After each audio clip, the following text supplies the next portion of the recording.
네. 네. 자, 그러면 빨리 모시려고 광고를 끊었나 봐. 워낙 기다리신 박병창 이사님 어서 오세요. 어서 오십시오. 안녕하십니까. 네, 그거 반갑습니다. 잘했어요. 네. 뭘요? 빨리 모신. 빨리 모신 거? 빨리 모셔야죠. 우리 박병창 이사님 기다리는 분들이 제일 그럼. 많습니다. 자, 그러면 일단 뭐 미국 또 큰 거 하나 끝났고요. 네. 네. 큰 게 끝났는데 그 다음에 좋은 게 별로 없습니다. 뒷맛이 떳떳하죠. 예. 뭐 파우지안 연설 기자회견이 있었는데 그 내용은 여러분 대부분 다 오늘 하루 종일 들으실 거고 이미 네. 알고 계실 거고요. 뭐 결과도 뭐 알고 계시지만 잠깐 좀 말씀을 좀 드리면 점도표가 제일 중요하다고 말씀을 드렸는데 이제 저는 개인적으로 뭐 다소 매파적이다 이렇게 표현을 많이 지금 뭐 이제 얘기 나오고 있는데 저는 좀 굉장히 매파적이었다 이렇게 좀 생각을 좀 하고 있습니다. 금리 동결을 했지만 점도표를 보면은 2023년 올해 추가 인상을 지지하는 위원수가 더 증가했습니다. 그리고 내년도에 중간값 다수 위원들이 제일 많은 값이 4.6%였는데 6월에는 요번에 5.1%로 네, 이거 다음 장 보여주시면 됩니다. 네, 다음 장 한번 보여드리도록 하겠습니다. FOMC 점도표죠? 요거는 이제 제가 아침에 그린 건 아니고 정말 대단하세요. 저 블로그에 더블데드인가 뭐 그런 분 감사 인사 드리고요. 이렇게 아침에 일찍 이걸 그려서 이렇게 올리셨더라고요. 제가 이제 캡처했습니다. 이제 어디서 가져왔는지 이제 말씀드려야 되니까요. 지금 말씀드린 부분은 뭐냐면 올해 2023년이 여기예요. 여기가 지금 제일 많이 있었던 곳이 9분이 5.6% 정도 보고 있었는데요. 저 6월에 찍은 점도표죠, 저거? 예, 여기 네. 6월이에요. 근데 지금 11명으로 늘었어요. 그러니까 한 차례 더 있지 않겠냐, 뭐 요 얘기를 좀 하고 있는 거고요. 이거보다도 이제 내년이 더 중요했던 건데요. 내년도에 2024년도에 4.6%의 가장 많은 연준 위원들 점도표가 있었습니다. 이게 올라갔어요. 이 지금 이 막대선을 보면 이 위로 올라가서 4.9와 5.1까지 지금 올라가 있는 그런 상황입니다. 그러니까 거기에 8명이 지금 가 있는 상황이에요. 그러니까 내년도에 중위값이 중간값이 한 5% 정도 본다는 얘기는 요번에 한 번 더 올리든 안 올리든 어떻든 간에 지금 봤을 때 내년도에 5% 위에서 계속 있을 가능성이 있구나 이렇게 좀 보는 거죠. 그래서 어제 말씀드리고 이번 주 내내 말씀드렸다시피 이제 이게 가장 중요했던 건데 이 내용으로 볼 때 파월장이 뭐 어떤 말로 뭘 했던 간에 점도표로 봤을 때 굉장히 매파적이었구나라고 볼 수가 좀 있습니다. 그래서 시장은 특히 나스닥 위주로 이제 급격하게 하락을 했고 빅테크와 길주 위주로 하락을 좀 했습니다. 네. 인텔은 뭐 그제 그러니까 오늘 아침 끝난 시점 말고 전일에도 한 4.5% 하락을 했는데 4% 하락했는데 연이어서 4.5% 하락해서 이틀 동안 거의 9% 가까이 하락을 했어요. 이건 뭐 인텔은 인베스트 데이가 있었는데 이제 그럼에도 불구하고 재고가 많다라는 이제 CEO의 얘기와 함께 이제 그런 부분이 좀 있었고요. 그 외의 종목들은 어떻든 잘 버티면서 등락했는데 이번에 FOMC 회의 결과가 나오면서 2%대에 급락을 하면서 기술주들이 대체로 좀 많이 하락을 했군요. 네, 그렇습니다. 네. 그래서 나스닥이 1.5% 하락을 했습니다. 좀 이따 우리 김한진 박사님 이코노미스트께서 나와서 설명을 좀 하시겠지만 이제 저도 뭐 잠깐 좀 언급을 좀 이렇게 드려보면요. 뭐 다른 뭐 경기나 성장률 이런 거 다 빼고요. 이제 빨간 글씨로 저 시장의 참여자로 시장 경험자로 말씀을 좀 드려보겠습니다. 연준이 제가 경험적으로 볼 때 이렇게까지 얘기를 하고 연준 위원들이 얘기하는 게 연준의 자신감인가 제 물음표를 이렇게 펴놨잖아요. 왜 이런 생각이 드냐면 과거에는 연준이 어떤 이렇게 매파적 발언을 하거나 이랬을 때 시장이 충격을 받았거나 그 전에 이미 하락을 해서 연준이 뭔가 좀 시장에 던져주길 많이 바랬어요. 그렇게 여러분 다 아시잖아요. 근데 연준이 이렇게 매파적인 발언이나 이런 것들을 좀 강경하게 해도 시장이 굉장히 견조해요. 그래서 이런 자신감이 있는 게 아니냐라고 또 생각을 해보는 거. 또 하나는 우리가 지금 정책적으로 볼 때는 금융정책하고 그리고 재정정책이 양 사이드로 갖고 있는 거잖아요. 근데 재정정책에서는 계속 이쪽에서는 돈을 풀고 있는 거지 않습니까? 미국에서. 이 부분이 향후에 문제가 될 수 있을 것이라는 또 분석들도 나오고 있을 정도로 재정정책이 계속 돈을 풀고 있어요. 그러니 연준에서는 지금 이렇게 매파적인 스탠스를 계속 유지한다 하더라도 경기적 측면에서 보면은 이게 재정 쪽 사이드에서 계속 돈을 풀다 보니까 이게 쉽게 경기가 막 무너지고 막 그러지 않은 거예요. 이런 부분들을 봤을 때, 자, 우리는 우리 갈 길로 이렇게 가도 시장도 견조하고 경기도 견조하고 그냥 우리가 갈 수 있지 않겠냐. 나중에 이게 무너진다 하더라도 그러니까 우리 책임이 아니고 재정 사이드에서 책임일 수 있겠다. 뭐 이런 생각을 할 수 있겠구나. 저는 이렇게 보면서 그런 생각이 들었어요. 그래서 저는 연준의 자신감 그리고 이렇게 물음표를 쳐놨는데 이게 자신감인지 아니면 지금의 상황을 보면서 나중에 보면 결과론적으로 잘못된 판단인지는 모르겠지만 네. 여튼 간에 이 결과는 저는 한마디로 어떻게 좀 표현을 좀 하냐면 이렇게 써봤는데 연준이 전도표로 시장 기대를 확실히 진압했다. 저는 이제 그렇게까지 표현이 좀 됩니다. 시장에서는 계속 기대를 하잖아요. 요번에 그 11월에 금리 인상 못할 거야. 내년에 금리 한 100bp 인하할 거야. 뭐 처음에 1분기 얘기하다가 한 6월 정도부터는 인하할 거야. 이런 얘기를 했었고 저도 그런 뉴스를 많이 전해드렸지 않습니까? 근데 지금 해온 대로 지금 전도표 나온 대로 만약에 한다면 그렇다면 시장에서 기대했던 것들 야 너네 기대하지 마 라고 확실히 보여주는 그런 결과가 아니었나라고 생각을 해서 네. 이 부분은 시장에 상당히 약재로 작용할 수밖에 없는 결과로 되지 않았나라고 저는 좀 생각을 합니다. 저 개인적인 의견을 좀 드리면서 네. 어떻든 이 내용으로 인해서 주로 성장 기술주 위주로 하락을 하면서 나스닥이 1.5% 하락하고 S&P 500 0.9, 다우로 0.2% 하락을 했습니다. 자, 우리 시장은 어제 코스피가 강보합에 끝났고요. 코스닥은 약보합에 마감을 했습니다. 3일 연속 거래 대금이 급감하고 있습니다. 그런 가운데 특징 몇 가지 말씀드리면 그 동시만기가 지난주에 우리 동시만기가 있었어요. 네. 근데 동시만기의 이벤트 거래는 회귀하는 정상화 거래가 된다는 말씀을 자주 드리잖아요. 그거는 제가 보기에 마무리된 것 같아요. 그러니까 외국인들 선물 매도나 뭐 이런 부분들은 좀 마무리가 좀 된 것 같은데 그래서 거래량도 없고 그게 마무리되니까 이제 주춤주춤하고 시장이 이제 크게 하락도 하지 않는 거거든요.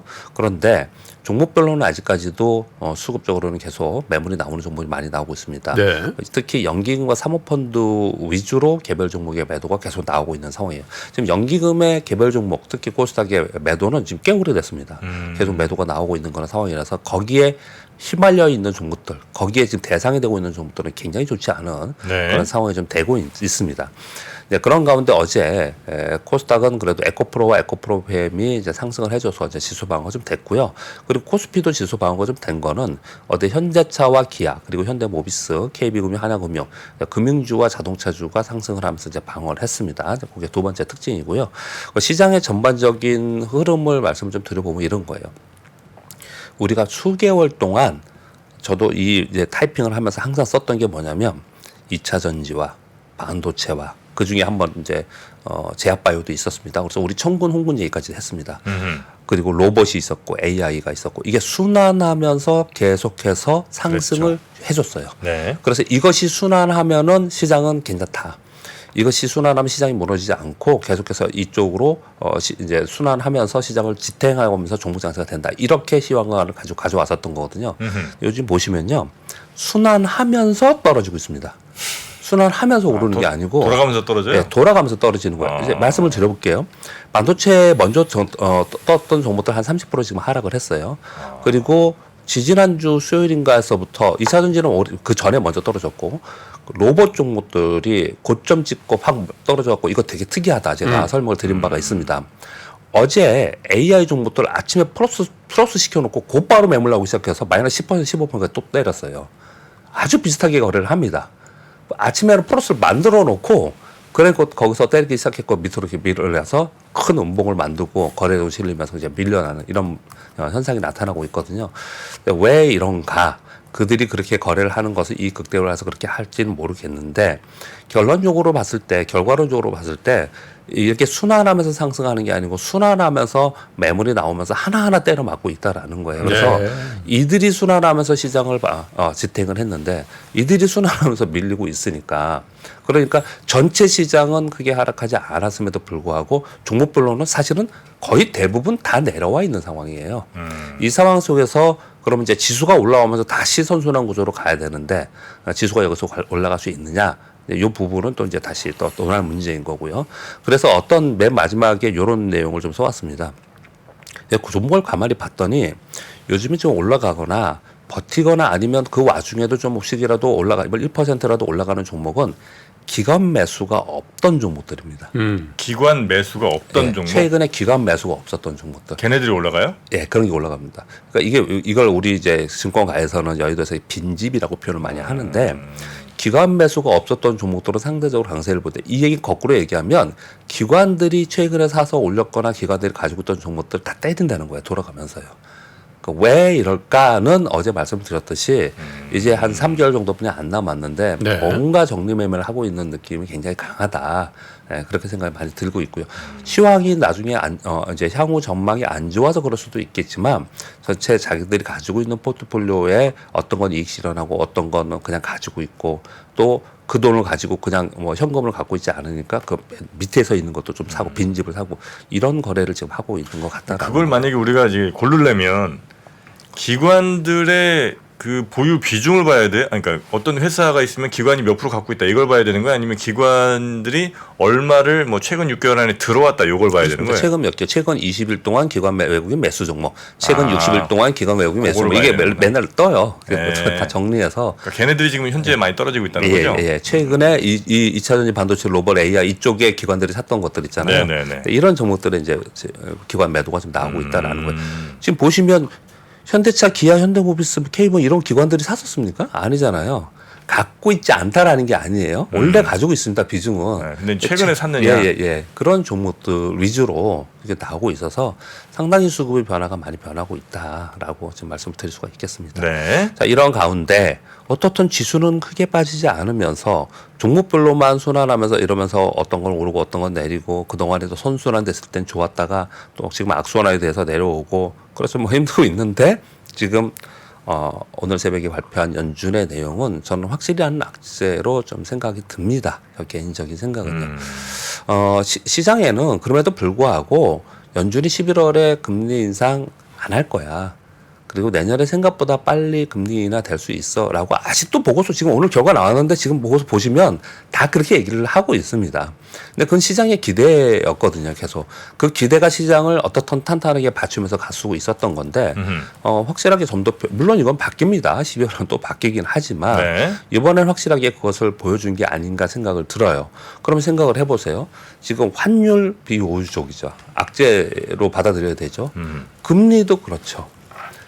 거기에 지금 새로운 모멘텀으로 인해서 금리나 환율이 바뀔 수 있는 기대를 FOMC에서 뭔가라도 조금 커멘트가 있었으면 좋았을 텐데 이번에 그걸 그냥 딱 차단시켜 놨죠. 그런 가운데 맨날 나오는 뉴스는 미중 미러 간 잦은 분쟁 노이즈가 나오잖아요. 그러니까 매크로 시황에 대해서는 기대할 만한 게 참 없어진 겁니다.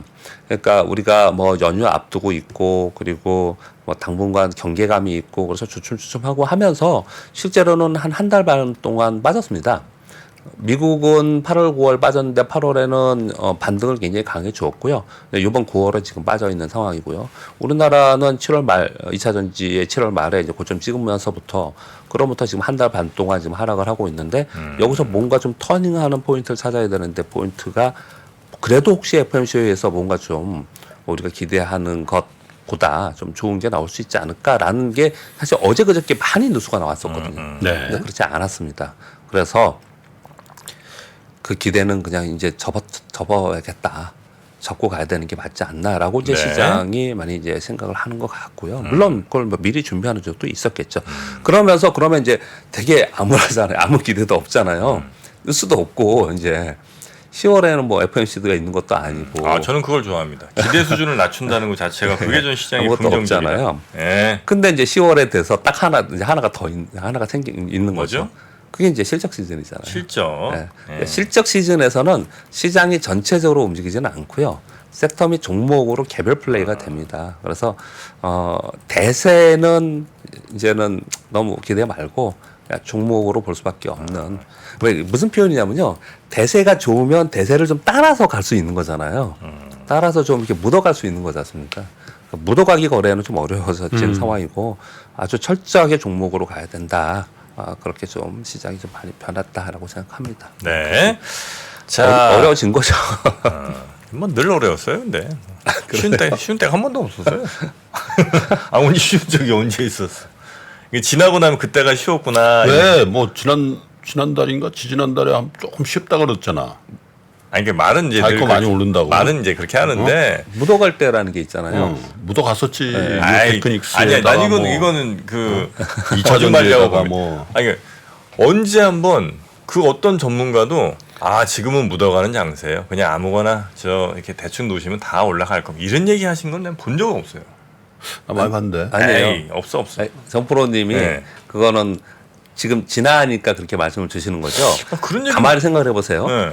개별 종목 애널리스트들이 방송에 여러 방송에 우리만이 아니더라도 방송에 나와서 개별 종목 애널리스트들이 많이 나와서 종목을 많이 얘기할 때는 네. 좋은 장인 거예요. 다 묻어가는 거예요. 지금 제가 보면 오늘 뉴스도 우리나라 뉴스 개별 종목 뉴스 하나도 없어요. 다 외국 뉴스뿐이 없거든요. 왜요? 싹 사라졌어요. 싹 사라졌습니다. 없습니다. 아니 근데 그분들이 나오셔서 얘기할 때도 아 지금 뭐 이런 거 그냥 묻어놓으시면 그냥 막 갑니다. 혹은 뭐 아무거나 올라갈 때 옆에 있는 거 그냥 대충 고르셔도 됩니다라는 얘기. 우리 출연자들은 그렇게 얘기하는 사람이 없지. 예, 예. 우리가 그러니까. 그렇게 얘기 예, 못하게 하잖아. 예, 예. 그러니까 저는 이제 그 얘기를 들어본 적이 예. 없다는 거예요. 그런 분들도 많아요. 예. 대충 사도 올라간다고? 이거 무조건 사라고. 아니 아 그래요? 그럼. 그러니까 이제 제가 이제 계속 들었던 얘기는 그 좋았다는 그 장에서도 다 이거 그 공부하셔야 되고 요거 저 철저하게 숫자 나오는 거 보고 투자하시고 뭐 그 실적 꼭 확인을 꼭 하셔야 된다 이런 얘기를 주로 들었지. 그게 뭐 나쁜가? 그렇게 해야지. 그러니까 그렇죠. 그래 해야 되는 거라고 이제 늘 생각을 했는데. 리딩방도 아닌데 우리가 예. 뭐 무조건 사라고 어떻게 이래? 그러니까 그 쉬운 장은 없다는 거. 쉬운 장이라고 했던 적은 없었다는 거죠. 주식이. 예. 맞습니다. 그 말씀 맞는데 그래서 제가 정리는 해드려야 될 것 같아서 잠깐 드리면요. 네네. 그러니까 좀 쉽다라고 다 말씀 정프로님 말씀이 맞는데 좀 사람 체감적으로 쉽다라고 느낄 때는 어떨 때냐면은 예를 들어서 뭐 2차 전지가 오르고 반도체가 오르고 막 어떤 섹터가 한꺼번에 막 움직이잖아요. 네. 그럼 이제 거기에 관련되어 있는 종목들이 이제 한꺼번에 움직이니까 좀 픽하기가 쉽잖아요. 종목 고르기가요. 그런데 그런 게 없는 시장에서는 종목을 골라서 기다려서 수익 내기가 쉽지 않다 이렇게 표현을 좀 드리고 있는 잘 겁니다. 골라야죠. 네. 잘 골라야 돼. 중국이 어제 LPR 동결을 했습니다. 그런데 뭐 동결한 거가 중요한 것보다도요. 지난 8월에 0.1%포인트 인하 후에 효과를 관찰하겠다. 중국에서 그렇게 얘기를 하는데 그거보다는 환율 방어가 더 크지 않았냐라고 이제 분석이 나오고 있는 상황이고 거기에 연관되어서 두 번째 뉴스를 말씀드리겠습니다. 이게 이제 중요한 뉴스인 거죠. 중국의 보유한 미 국채 보유량 있잖아요. 이게 4개월 연속 감소를 했는데요. 지금 14년 내 최소치라고 합니다. 지금 8,218억 달러 정도 가지고 있다고 합니다.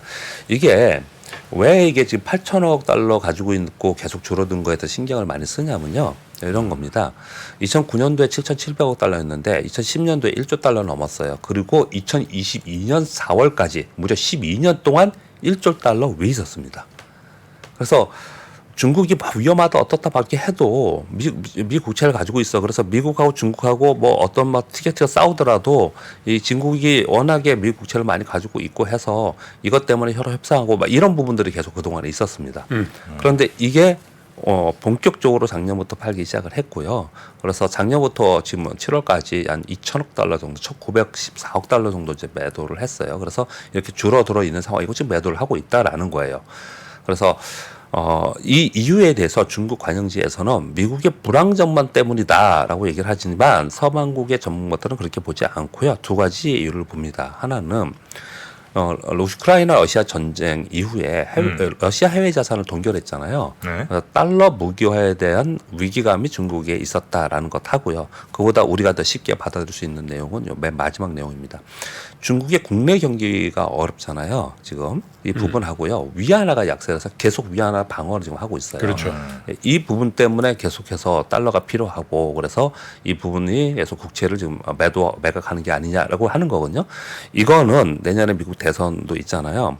중국이 미국채를 얼마큼 더 강력하게 파냐 안 파느냐 아니면 사주냐 이게 굉장히 정치적인 영향이 크고 그리고 환율 영향이 굉장히 큽니다. 그래서 이게 지금 계속해서 팔고 있다고 하는데 이 뉴스가 혹시 바뀌는지 이 추세대로 유지되는지 이 부분도 굉장히 시황에 영향이 많이 줍니다. 그래서 네. 뉴스를 좀 가져왔습니다. 그리고 중국의 최대 메모리 업체 YMTC 있잖아요. 그러니까 장비 국산을 선고했다는 사우스 차이나 모닝 포스트에서 발표가 좀 있었어요. 그동안 램 리서치에서 장비 수입을 했는데 북경 소재의 장비 회사가 자국의 장비 회사에서 성공을 했다. 뭐 이런 뉴스들을 이제 막 얘기를 하는 거예요. 근데 저는 이 뉴스를 보면서 그냥 네. 안에 내용을 봤더니 안에 내용이 자세히 있지 않아요. 그래서 저는 어떤 생각이 들었냐면 야 이거 지금 맨날 이 얘기 하잖아요. 중국은 야 우리 거 써라. 우리 자체 반도체 산업을 뭐 붕괴시켜서 자립하기 위해서 우리 장비 써야 되고 외 거 쓰지 말고 막 이런 얘기 계속 하고 있는데 우리 국산화 성공했어. 뭐 또 7나노 성공했어. 막 이런 얘기 막 하잖아요. 네. 그러니까 미국에서는 뭐야? 야, 니네 못했잖아. 그리고 근데 실제로 했으면 어떡하지? 이거 싸움의 일환인 것 같아요. 이 뉴스가 계속 나오는 게 제가 보기에는요. 그래서 이 미국 상무부 장관 지난번에 갔다 왔지 않습니까? 이번에 미국 하원 반도체법 1년 평가 청문회라는 걸 했답니다. 근데 그 워딩이 아주 무섭습니다. 재밌고 그랬습니다. 뭐라고요? 중국이 7나노 칩 제조할 수 있다는 증거는 하나도 없다. 음. 화웨이폰에서 7나노 반도체가 나왔을 때 내가 속상했다. 상무부 장관이 네. 속상했대요? 네. 속상했다. 이거 워딩 그대로입니다. 영어로 뭐라 그랬지? 속상했다고? hurt? 아니에요. 두자던데. 우리가 쓰는 영어는 아니더라고요. 아 그래요? 그리고 미국의 반도체법 혜택이 단 1센트도 중국에 가지 않도록 하겠다. 미국의 지원받은 기업이 중국의 사업 확정 제한 가드레일을 만들고 있잖아요. 이거 수준에 완성해서 발표하겠다. 이렇게 했어요. 이런 뉴스 보면 답답하죠. 이 가드레일 안에 우리 기업들이 어떻게 해야 될지 지금 들어 있는 거잖아요. 그러니까 지금 이렇게 강경하게 얘기를 좀 하고 있는 건 상황이다 말씀을 드리겠고요. 뭐 미국 하원 위원장은 또 이 얘기도 하고 있습니다. 테슬라에 공개 서한을 보냈습니다. CATL과 계약 내용 공개를 해라. 전체적으로 이렇게 얘기합니다. 포드와 CATL의 계약처럼 외국 우려 기업과의 계약 체결에 관한 미국 자동차 회사 전체들은 설명을 해야 된다. 그렇게 지금 얘기를 지금 하고 있는 상황이에요. 그 미국과 중국의 뉴스를 제가 이렇게 전해드리고 있는데, 미국 중국하고 싸우는데 왜 해외 뉴스를 자꾸 전해주냐 이렇게 그러실지 모르겠는데. 업셋이랍니다. 업셋. 예, 맞아요. 예, 업셋. 그 많이 쓰는 용어죠. 약간 근데 업셋이 조금 속상보다는 조금 화난다 뭐 이런 쪽 아니에요? 우리 말로는 이렇게 표현을 해석을 그래요? 했습니다. 예. 근데 제가 자꾸 이런 뉴스를 들으면서도 이거 말고 좀 다른 걸로 해야겠다 하면서도 자꾸 이런 뉴스가 더 많이 나오고 있는 게 그리고 또 전해드릴 수밖에 없는 게 이게 영향을 우리 섹터에 그대로 영향을 줍니다. 이 하나하나가 다. 그렇겠죠. 네, 영향 계속 주고 있어요. 그래서 이런 부분들을 섹터에 영향을 줄 수, 우리 주가에 영향을 주기 때문에 가져올 수밖에 없다. 말씀을 좀 드리도록 하겠습니다. 네. 그리고 전기차의 충전소 얘기를 좀 하나 하고 있습니다. 충전소. 예, 이번에 콕스 오토모티브라는 데서 서비스를 했는데요. 전기차 살래 안 살래? 왜 안 살래? 물어봤더니 32%가 충전소가 없어서 불편하다. 그래서 안 산다. 지난 4월에는요. 참고로 하나 더 가져왔는데 시카고 대학에서 또 서베이를 했어요. 그중에 47%는 충전소가 없어서 나 전기차 안 살 거야. 이렇게 얘기를 하고 있다라는 거예요. 네. 이 얘기는 뭐냐면 그만큼 충전소 인프라가 굉장히 더 중요하고 앞으로 훨씬 더 성장 산업도 있을 수 있겠다. 이렇게 또 볼 수가 있겠죠. 그렇게 좀 말씀을 드리도록 저게 하겠습니다. 단독주택 유지에 미국에서 나온 얘기라. 우리나라처럼 그렇죠. 아파트보다는 저희가 훨씬 유리하거든. 그렇겠죠. 예. 자기네 집에서 하면 되니까. 그러니까 공공 얘기하는 거예요. 그게 공공 우리나라 장소 같은 데들이 훨씬 불편하다. 불리하다는 거지. 미국도 요 정도인데 미국도 충전하기 편한 나라도 요 정도인데 우리는 그렇죠. 훨씬 더 불편하다는 훨씬 거죠. 예. 알겠습니다. 충전 ETF 한번 또 찾아볼까요? 자, 우리 박병창 이사님 네. 오늘 아침 고생 많으셨고요. 예. 시원한 온조커피 한잔 하시면서 오늘 하루 시원하게 보내시기 바라겠습니다. 네, 감사합니다. 네, 고맙습니다. 네. 외환위기 오는 거 아니에요? 금융위기 오는 거 아니에요? 이런 질문들을 좀 굉장히 많이 받았었습니다. 탐욕이 되게 강했을 때 위험자산으로서의 극단적인 쏠림이 나타나고 공포감이 극에 달했을 때 안전자산으로서의 극단적인 쏠림이 나타나거든요. 과거의 일이 미래에 똑같이 일어난다 이건 아니지만 그때 당시에 위기 상황에서는 어떤 공통점들이 있었는지를 보면서 우리가 대비를 하는 방법도 고민해 볼 수 있고요. 과거를 제대로 이해하는 순간 위기의 실체가 드러납니다. 오건영의 현실 경제 이야기를 서점에서 만나보세요.